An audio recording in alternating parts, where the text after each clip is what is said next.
What's crappin', and welcome to Under the Foreskin, a show dedicated to the happenings of the SJU and Misfits Fantasy Football League. My name is Kyle. I'm the owner and operator of the still undefeated Potomac Pretenders, the voice of SJU and Misfits Fantasy Football. And I got another special guest in the house, my co-commissioner. Changes on a weekly basis. Right now, what are you, president of Crapstone? What are you? Vice President of Player Operations, Alex Dunn, in Under the Foreskin Studios today to go over Week 6 trades this week and Waiver Wire Wednesday, and of course Week 7 Pick'em. He is the VP of Player Operations for the Crapstone Prairie Dogs, who are currently sitting at 4-2 in third place, but they do have the highest points scored by a long shot in the league. So congratulations on that, Alex. No one's surprised after your draft. But with that, let's get into it. Week 6 wrap-up. It was an exciting week out there. We'll start with my Potomac Pretenders taking on the Waco Wrinkle Beast. Headline reads, Wrinkle Beasts get blood flowing, but still looking for a little extra help. 111-93, the Wrinkle Beasts go down to my Pretenders. Jamal Charles, 24 points. Chiefs D, 28 points. And, well, what I thought at the moment was the start of the week. Brandon LaFell scored 17 points. I started him for Larry Fitzgerald, with Larry with a bad hammy and a tough matchup. Larry, of course, then went on to score his own 17 points, so it wouldn't have really mattered. But it still felt good about putting Brandon LaFell in there against the Vikes. Tough week for me.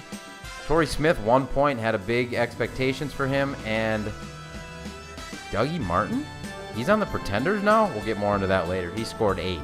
For the Wrinkle Beast, Vincent Jackson off the schneid, 24 points from that quarterback no one's ever heard of. Kyle Rudolph, Ryan Matthews, and Emmanuel, all in double digits. And, of course, Drew Brees was also in double digits, but he wasn't over 20, which probably saved my Pretenders this week. Houston defense, 1 point. Monte Ball, 1 point. Vincent Brown, 3 points for the Wrinkle Beast. They fall to 0-6 and sit at the stink hole of the league. Crapstone Prairie Dogs, they got it done against the Border Collies. Headline reads, Prairie Dogs, the bigger dog on this Sunday as they take the inaugural Arena Top Dog Bowl. I guess it's not the inaugural, but it's the first year with the trophy, so we're calling it the inaugural. 111-90, the score was in favor of Crapstone. Both teams now at 4-2. Lynch, Moreno, 54 points put together. Wowzers. San Francisco D, solid 15. Aaron Rodgers, nothing electric with 16, but enough to get the job done. Unfortunately for the Prairie Dogs, the first chink in the armor, Randall Cobb, goes down. He's on IR with designation to return week 13? 14? 13. He had 5 points before his injury. And Calvin, still playing injured, scored 2 points in a tough matchup with Joe Hayden. Baton Rouge Border Collies, Flacco outscored your guy, Aaron Rodgers, this week, but it didn't matter. They still didn't have enough to get it done. Justin Blackman, 2 weeks in a row with 20-plus points. Pretty solid other than that, with the exception of Gates, Ted Ginn, and T.Y. Hilton, the combined 8 points. Lots of excitement on Monday night. Trent Richardson, T.Y. Hilton, and Antonio Gates all going for the Border Collie, only needing, I think, like 32 points to tie it up. You can follow us on Twitter and know that for sure, SJU Misfits. Unfortunately, that didn't happen for Jason and his Border Collies as they fall. Alex, why don't you give me some thoughts on your game? Well, I can tell you right now, going into Monday night, I was scared out of my mind. Never beat Jason in the fourth year of this league. I got my first win, and I win the inaugural Top Dog Trophy, which you can see at SJU and Misfits, or just at SJU Misfits on Twitter.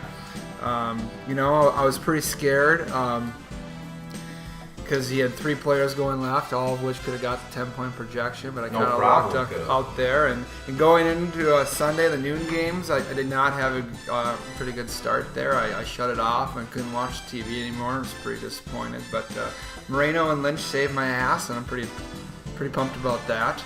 I will say that though Jason there, that Blackman play he had is just monster for him. He's been a real stud for him. And if T.Y. wasn't so up and down, I think, he get a little more consistency. He's going to be a real threat coming down the line. So real pumped getting the first win, and looking forward to the rest of the games. Cobb being hurt, that hurts. And for those of you who like to, cheer in the defeat of a player being injured, Dave Treadle, Roger Schlachter. Yeah. I gotta say, that's just poor play, but I definitely am going to return the favor when your top players go down. So, real bummed about that. He's got beautiful baby blues, and it'd be hard to not see those on Sunday anymore. But he comes back week 13, so hopefully I can use him for playoffs. If not, he's got an incredible keeper value. So for those of you who seasons are pretty much over, Joel Stack. feel free to contact me. Alrighty, thank you, Alex. Narbonne Butte Pirates, high score of the week this week. They took on the Duluth Draft Dodgers. Headline reads, Captain Cam, first mate Vernon, commandeer the game for the Butte Pirates. 115-76. Cam, 30 points. Vernon, 31 points. 230 burgers in one game. Usually will get the job done. Cruz, Marlon Brown, and Freddie Jackson kind of blah games, but who cares when you got 230 burgers? For the Dodgers, really, really nice game out of Arian Foster. Like to see that, 20 points with no touchdowns. A lot of ho-hum 5, 6, 7 pointers in there. Unfortunately for the Dodgers, DeMarco Murray, you knew it was coming. It always does. You feel bad for the guy because he knows he's got a reputation of getting injured, but he's not a baby. He's not like he's got a bruised shoulder. He's literally like can't walk because his foot goes in another direction. Really unfortunate. He's out, and it looks like Joseph Randall is in. Greg Olson also with 1 point. I think he was in a walking boot after the game, too. Sioux City Smugglers. They took on Chernobyl Tin Whiskers. A lot of buzz about the Tin Whiskers before this game. They were rolling. It says they're 4-1 there. That's not right. They're 3-3. But a lot of buzz about the Tin Whiskers and looking to take down the Sioux City Smugglers. That didn't happen. Headline reads, quarterback selection doesn't matter when you have performing pretenders on your team. Smugglers crush the Tin Whiskers. Sioux City 103, Chernobyl 78. 6 players in double figures for the Smugglers. Giovanni Bernard and A.J. Green both score in their first game as Smugglers. Now, how did that happen, Alex? Tony Romo, 8 points. Unfortunately, Brady was on the pine with more than 8 points. We called it last week that Roger is incapable of starting the correct quarterback, and Tony Romo proved us right on that one. It didn't matter, though. Chernobyl had a tough week. Jordy Nelson, only real bright spot with 18 points. Maybe he benefits a little bit from that Randall Cobb and James Jones injury. All the excitement, Peyton Manning, will he play a half? Will he play 3 quarters? How bad will the Broncos beat the Jaguars? It doesn't matter. He played all 4 quarters. He scored 13 points. He also threw a pick 6, which was kind of interesting. Instead of that Wes Welker touchdown pass, which wouldn't have helped him anyways because Roger has Welker, he did hand it off to Moreno for 3 touchdowns. 3 for Moreno, 2 for Lynch. 5 touchdowns between 2 backs. Nice. Alshon Jeffrey back to the Tin Whiskers. He fell back to earth with 3 points. Tough week for Alshon on Thursday Night Football. Sausage Wallet's left scratched and bruised as the Trouser Snakes score early and often. Trouser Snakes 101, Polish Sausage Wallet's 57. 46 points on Thursday Night Football. Brandon Marshall 20. Bears D with 14. Robbie Gold with 20 points. Vic Who? Andy Dalton puts up 24 this week. Nice start by Mr. Dave Trutell. I got something incorrect on there. No negatives for the Trouser Snakes this week. They've had a good week. For the Sausage Wallets, LaShawn McCoy, only bright spot left, 15 points, and now we know he's not even left. RG3 struggling more and more with each passing week. Anquan Bolden, 2 points. Brent Celery, 1 point. Donald Brown, 2 points. Alex, you waved my attention. Yeah, I just wanted to comment. I thought it was a good week by Dave's team here. He put up some good numbers, and of course it means he's got to sell the farm now, sell high. So Dave's putting together a new team for this week. It'll be interesting to see what happens. All right, Buffalo Armadillos play out of their shell for the second straight win. 108-106. That's not right. 108 something over the Poughkeepsie Pandas. Armadillo does have a shell. Well, I wouldn't call it a hard shell, but it's got a shell. It's got a shell. Okay. I'd say more of a turtleneck. Yeah. Stephen Ridley showed up this week. First time so far this season. 20 points. Josh Gordon, an absolute stud. He had another nice game without a touchdown. Deshaun Jackson, newly acquired for the Buffalo Armadillos. He had 2 touchdowns. And Jay Butler, 20 points and a hot wife. Nice game for him. Amendola did his classic Austin Collie rigor mortis. He had 0 shell. points this week. Have you ever seen that? What is that? The arm just goes stiff. You get hit in the head, you go numb, and you just go stiff. Tough on a radio show, yeah, but to see. For the Pandas, Kenbrell Tompkins, only double-digit player. He caught a touchdown with 5 seconds left in that game to salvage for the Pandas. Otherwise, just a putrid week from the Poughkeepsie Pandas. Flint Tropics travel to Hollywood to take on the Hotties. Headline reads, and this is a bad one, and I apologize. No alley-oops or anything else exciting in this paint-drying win for the Flint Tropics. I mean, if you were forced to watch this game on NFL Sunday Ticket, you would have probably rather taken a nap. Russell Wilson, 16 points. D'Angelo Williams, 11 points. Eddie Lacy, 13 points for the Hollywood Hotties. Jason Witten, 2 points. Cleveland D, 3 points. Really the big negatives for the Hotties. Unfortunately for the Flint Tropics, they had enough to get by. Matthew Stafford with 23. Michael Floyd, 10 points, caught a touchdown finally, and Denver D with 13 against that putrid Jaguars offense. Dez, 3 points, continues his up-and-down season. Lots of 6s and 8s after that, though. Lots of yards for the Flint Tropics this week, and just enough to squeak by the Hollywood Hotties. Waiver Wire Wednesday took place yesterday. We had a big guy go this week. Some would say it's probably the first opportunity at a number one, like a solid number one running back on the wire. Joseph Randall in for the injured DeMarco Murray. He goes for 70 bones to the Duluth Draft Dodgers. And Adam and I had hockey yesterday, had a little chat about this. And he was going to bid $45, and he upped it to 70, and I bid 42 for him. So he could have probably stayed at 45, been happy, but hindsight's 2020, $70 down the drain. Joseph Randall's yours, not a bad player. Going to use him this week and probably the following weeks until DeMarco comes back. Boykin, Packers guy, a little fill-in for Randall Cobb, $26. Not in the starting lineup this week, I noticed.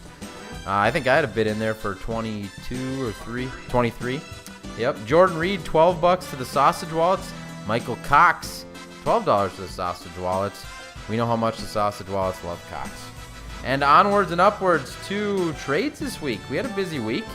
Started early and often. I'm going to go over this first trade because it hurts my heart a little bit to talk about it. A week in, I'm not feeling as great as I did when I made it. Potomac Pretenders deal. Standout AJ Green. Lots of keeper value. Absolute stud. And Giovanni Bernard, up-and-comer.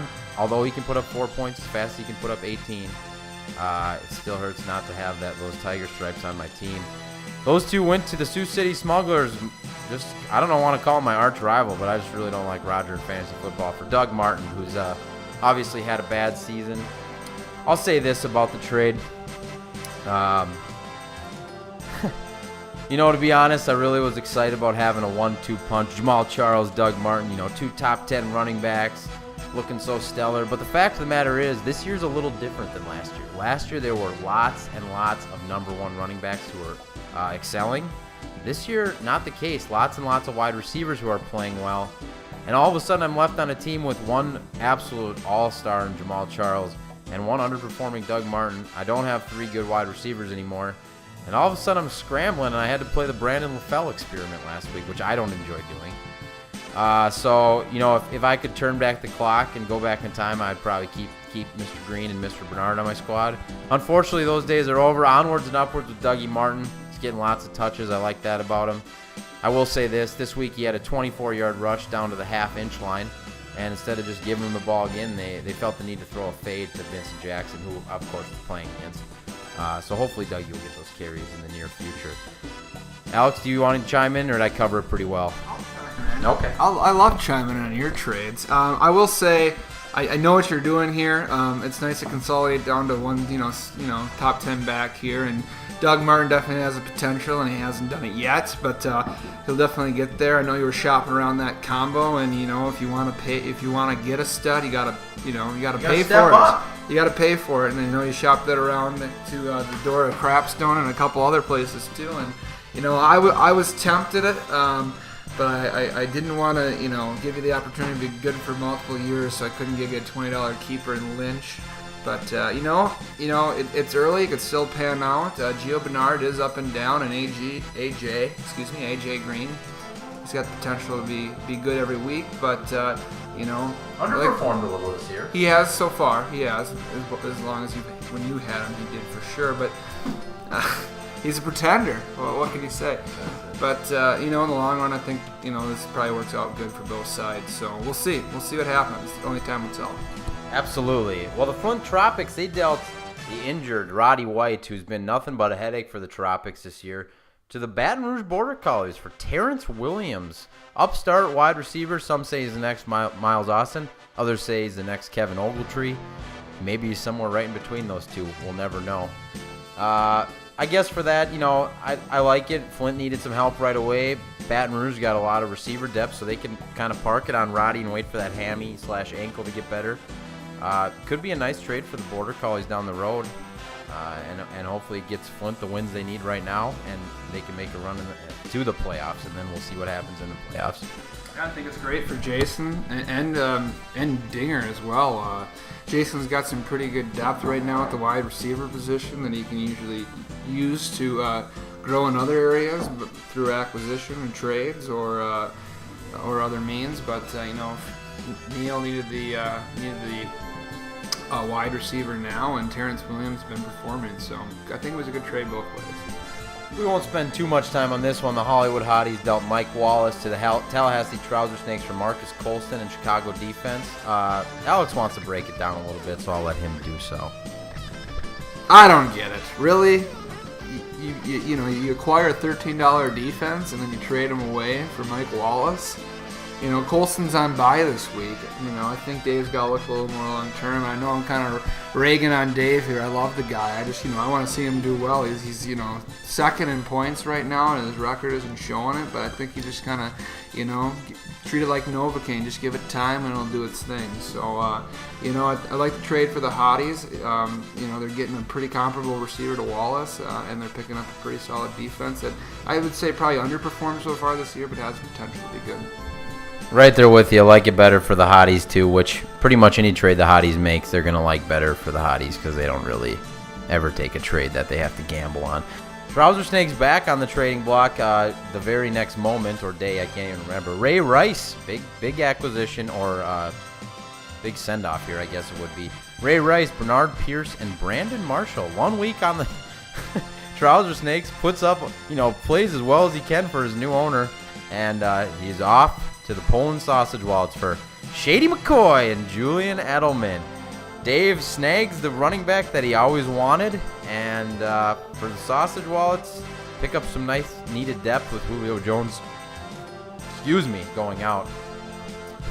You know what? I like the trade for both sides, actually. I know Dave wanted a number one running back, and he has it now, and Seth needed some depth, and he's got some good depth there. Ray Rice can turn around, I think. We're just kind of waiting for him to turn it around right now. He has potential. He's going to get the touches, and Brandon Marshall's an elite receiver. So, good trade there by Seth. Dave gets what he wants and gets a good piece in Edelman, too, that he uses in the next trade with me. And I think that it works out well for him. He wanted a new tight end, and I wasn't really using Cook, so I was able to get a receiver to replace Cobb, and it worked out for both of us, I think. So it's a real small trade, doesn't really need to be spent any time on, but Dave was active definitely in the market this week. As he is almost every week, if there's a buyer or a seller. Week 7 pick'em, here we go. Let's start it off. Crapstone Prairie Dogs taking on my Potomac Pretenders. Some would say this is the biggest game of the week. I would agree. For my Potomac Pretenders, tough week matchups.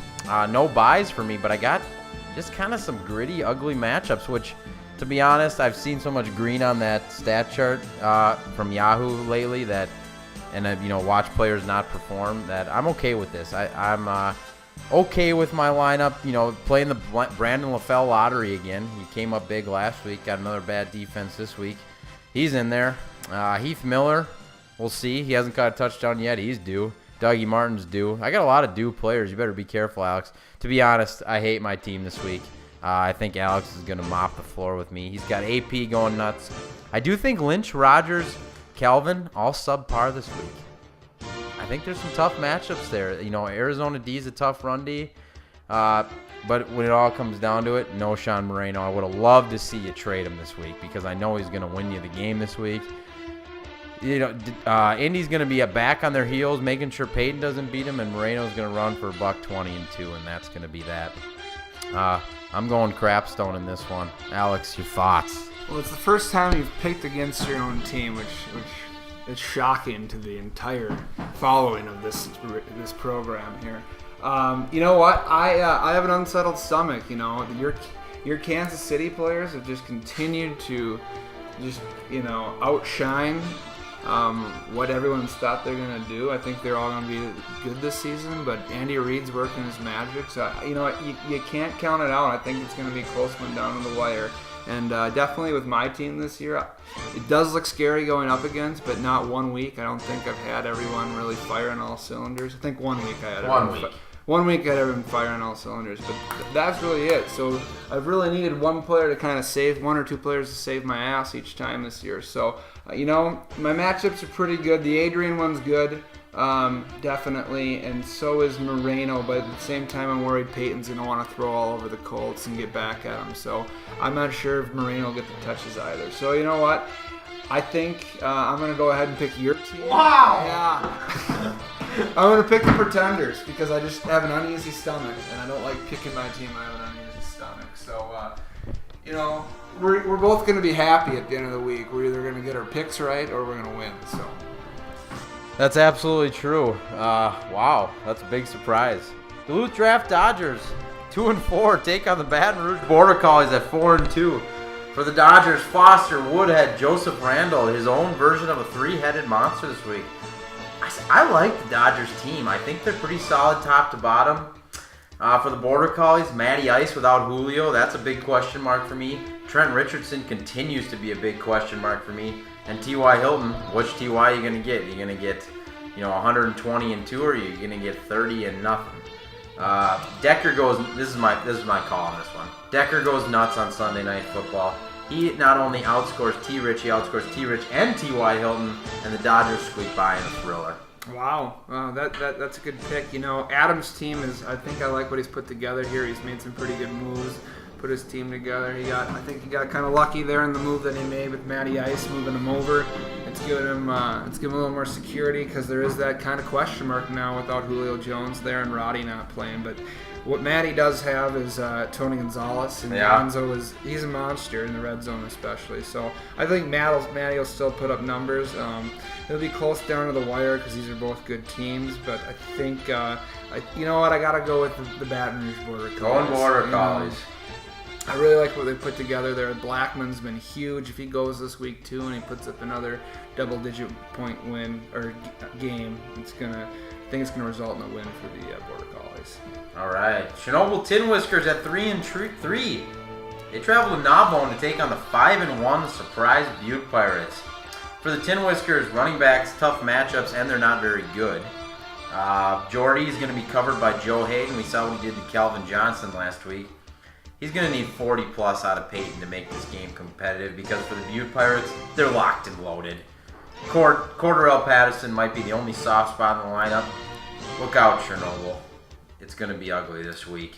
You thought Chernobyl was a disaster? Wait until you see this one. Gnawbone Butte Pirates in Hiroshima. See what I did there? Yes. Yeah. I'm just going to leave it with a really quick analysis here. I'm just going to pick with my heart. I don't like the Butte Pirates. I hate it when they win. I don't like to see Zach do well. Sorry, Zach. It's the truth. I'm going to be honest with you. I'm going Tin Whiskers. All right. Picking from the heart, not the fantasy matchups. Polish Sausage Wallets 4-2 take on this 3-3 Sioux City Smugglers. Big game for these two. Polish Sausage Wallets, Lamar Miller is always a question mark every week for me. That's why I traded him. But other top 4 out of 5 look pretty good. Tony Gonzalez is going to get all the work this week with Roddy White probably out and Julio Jones on IR for the season. I do think Anquan Bolden will struggle along with my quarterback Colin Kaepernick.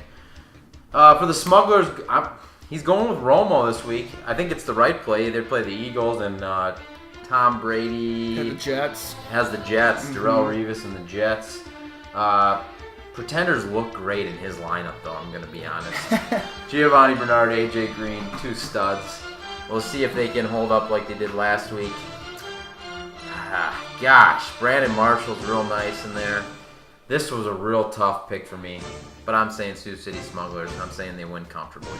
Wow, we're going really back and forth this week. I might be picking with my heart again here. I love Roger too, but I've fallen into his position this year where everyone's rooting against me, and I still haven't fallen out of last year, so I like to root against him.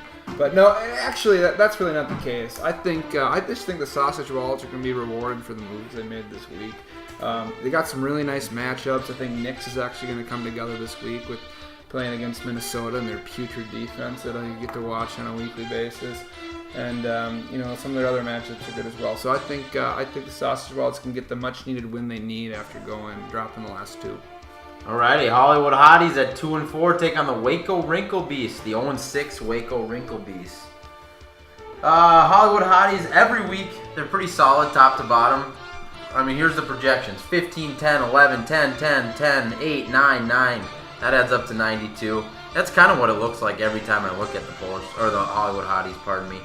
And for the Wrinkle Beast, I wrote down no notes. I don't think Steven Jackson's gonna play. I mean, Snelling, I guess, will play, but I think he's kind of banged up too. Boy, oh boy, those poor Wrinkle Beasts. Here's how I'm gonna wrap it up for everybody. Breeze on by. Hello, 0-7. Yeah, I have to agree. It's a tough week for Joel. With his best player being out, so I think Hollywood Hotties got this one, and looks like they got a pretty good lineup to this too, so it's going to be a deserved win. Yep, absolutely. Poughkeepsie Pandas take on the Flint Tropics. Tough matchups for most of the Poughkeepsie Pandas out there. A couple of gems like Ruben Randall at the Vikes. Will he get the balls again this week? And Demarius, I mean, he's kind of matchup proof, although he hasn't really had a season to prove it. He's kind of like big game, off, big game, off. We're kind of due for that big game again. So I like Demarius this week. For the Flint Tropics, it's a big game for them. They go to 4-2-1 if they get a win here against the struggling Pandas. Puts them in a pretty comfortable position considering, some of the troubles they've had throughout the season with guys like Roddy White, starting Ben Jarvis, Green Ellis, and Ben Tate every week. 4-2-1 is pretty freaking respectable for having those two guys at your running back. Pandas couldn't win without a point from Jimmy Graham last week. He's on bye again this week. I'm taking the Flint Tropics. I really like the Dingers team this year too. I'm going to agree with you. I think Flint's got it. It's weird to see Dinger out of the cellar because he's been there the last couple of years, but he's put together a good team. A little weak at the running back position, but Dinger always likes to have the strong wide receivers. So I'm feeling pretty good about Dinger's team this week. All right, last one of the week. The Buffalo Armadillos at 2-4 take on the also 2-4 Tallahassee Trouser Snake. Loser will obviously go to 2-5. Winner right in the heat of things at 3-4. For the Buffalo Armadillos, that deep wide receiver crew they're holding on their squad leads to nice matchups every week. When you got that kind of depth, you can kind of pick and choose who you want. Hopefully Jack chooses the right players because Ridley isn't throwing up 20 points this week. And Bilal Powell, New England's been struggling since they lost that Vince Wilfork guy. Still don't like any Jets running back. Chris Ivory's back in the mix. Julius Thomas, will it be his week to catch a touchdown? Man, for the Trouser Snakes, Shady's on the squad. Did you see? He's there. Everyone else kind of gives you that feeling of throw up in your mouth. That's just kind of how I feel about the Trouser Snakes and the team they have right now. I hate Mike Wallace. I hate Steve Smith. I hate MJD this year. Jared Cook hasn't done anything since the first week when he was riding Pine on your team.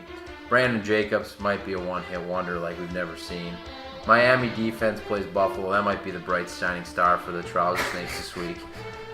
Boy, Dillos keep rolling. I got a chant for us. Ready? 3 in a row for Buffalo. 3 in a row for Buffalo. 3 in a row for Buffalo. Do you agree, Alex? I do agree. Yeah, I think the Hammerheads have it this week. Jack's just, I think I said earlier in the show, I got to congratulate him. He's kind of just lost attachment to players, and he's put together a pretty good team because of it, making transactions. And I was in a tough place like that last year, and it worked out for me. So I think Jack will continue to roll here, and the Dills come out on top. Wonderful. Well, thank you very much, Alex, for joining me in the Under the Foreskin Studios. As always, follow us on Twitter at SJU and Misfits and on YouTube, youtube.com/SJU and Misfits. Until next week, good luck out there on the gridiron.